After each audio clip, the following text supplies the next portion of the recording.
He once was the Radiant Night King who went against the crowd, making it his duty to protect humanity. Now, he has turned into a double-tailed vampire, struggling to afford beef noodles. However, despite his downtrodden state, the considerate and warm-hearted Uncle Wang, the owner, is unexpectedly confronted by a group of rookie knights looking for trouble. The knights received intel claiming that there were demons lurking around the shop. Demons are an irreconcilable enemy to humanity, committing atrocities in human cities with their demonic bodies. Humans cannot tolerate such actions. It was the Radiant Night King who led the knights to successfully expel the demons, but unfortunately, he fell victim to an ambush and disappeared during a battle with the demons. Now, the knights claim demons are in the shop that rarely attracts many customers. They also falsely accuse the owner of harboring demons, a charge that could lead to the closure of the shop if it escalates. Despite lacking a search warrant, these reckless knights broke into the shop like a bunch of rouges without embodying the spirit of true knights. Little do they know the true identity of the only customer in the shop.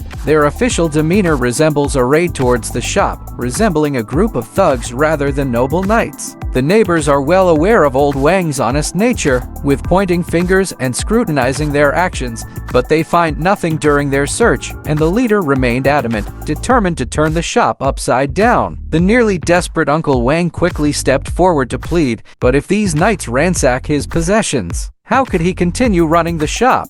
However, the leader, unrelenting, even grabbed Uncle Wang by the collar. He knew the shop owner had been helping some questionable night orders distribute flyers, and he had long wanted to settle the score with Uncle Wang. This situation provided the perfect opportunity.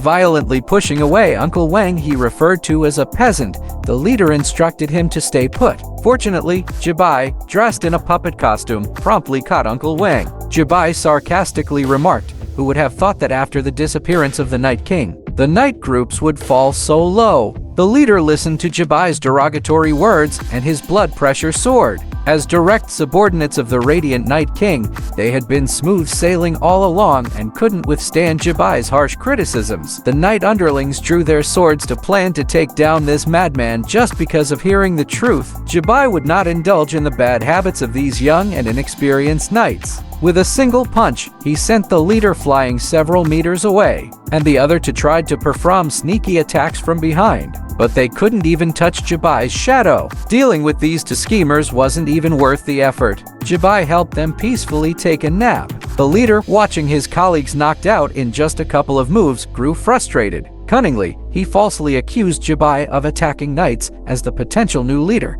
he must execute Jibai on the spot. Unfortunately, he failed to recognize the vast difference in strength between himself and the puppet before him. Confronting this elementary swordplay, Jibai effortlessly caught the leader's blade with bare hands. With a sense of justice still intact, Jibai questioned the newcomer about the true meaning of being a knight. The actions of these newcomers have clearly violated the moral boundaries of Jibai, the ally of justice. Jibai articulates the knight's creed word by word. A knight is, to protect, his beloved sword should be stained with the blood of demons, to uphold justice. His virtuous body should bear the sins of slaughter. Subsequently, Jibai punched the newcomer, sending him flying and toppling tables and chairs along the way. He continued to recite, "For glory, his nameless bones should rest in the quiet place, and the individual with these glimmers of humanity is worthy of becoming a knight." He forcefully tears off the newcomer's knight medal, stating, "You're not fit to be a knight. You're just trash who bullies civilians to feel superior." Afterwards, Jibai stared at the medal for a long time.